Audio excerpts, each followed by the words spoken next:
11 November 2025 কোন কোন ব্যবসা বাণিজ্যের ক্ষেত্রগুলো আজকের দিনে সর্বাধিক সুবিধা প্রাপ্তির জায়গায় থাকছে সে সম্পর্কে আলোচনা করব। আজকের দিনে 6টা 17 মিনিট পর্যন্ত যেহেতু পুষা নক্ষত্র থাকবে সন্ধ্যাবেলা পর্যন্ত, দুগ্ধজাতীয় দ্রব্য, মিষ্টি, রেস্তোরাঁ, হোটেল, ক্যাটারিং, ফল, সবজি এবং কৃষিভিত্তিক সামগ্রী ব্যবসা বাণিজ্যের ক্ষেত্রে অত্যন্ত শুভ হতেই আছে।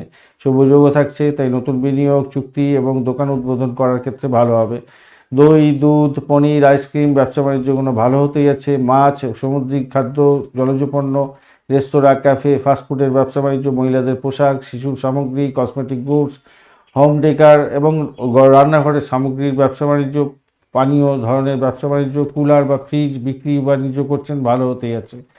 সন্ধ্যা 6টা 17 মিনিটের পর অশ্লেষা নক্ষত্র শুরু হয়ে যাবে, তাই নতুন ঋণ, বড় ক্রয় বা আইনি চুক্তি এড়িয়ে গেলে ভালো হবে। সপ্তমীও 10টা 8 মিনিট পর্যন্ত থাকছে, 11টা 8 মিনিট পর্যন্ত যেহেতু থাকছে, তাই বিলাসবহুল দ্রব্য পণ্য হয়তো বিক্রি কমে যেতে পারে একটু, এটা মাথায় রেখে চলবেন। আর সকাল 10টা থেকে দুপুর 2টো পর্যন্ত সময়টায় নতুন অর্ডার নেওয়া, প্রমোশন এগুলো চালিয়ে যেতে পারেন, অত্যন্ত শুভ হবে। চন্দ্র কর্কট রাশিতে থাকার কারণে গ্রাহকদের আবেগকে মাথায় রেখে আপনাদের কিন্তু সেলস মার্কেটিং করতে হবে। স্থাপত্য শিল্পের ক্ষেত্রে বিক্রি বাড়ার সম্ভাবনা থাকবে। ধন্যবাদ বন্ধু, ভিডিওটি দেখার জন্য। লাইক, শেয়ার, কমেন্ট অবশ্যই করবেন। চ্যানেলটি আপনাদের সমস্ত ভিডিও আপডেটগুলো সময় মতো পেতে চ্যানেলটি সাবস্ক্রাইব করে রাখবেন। বন্ধু, সঙ্গে থাকুন, ভালো থাকুন।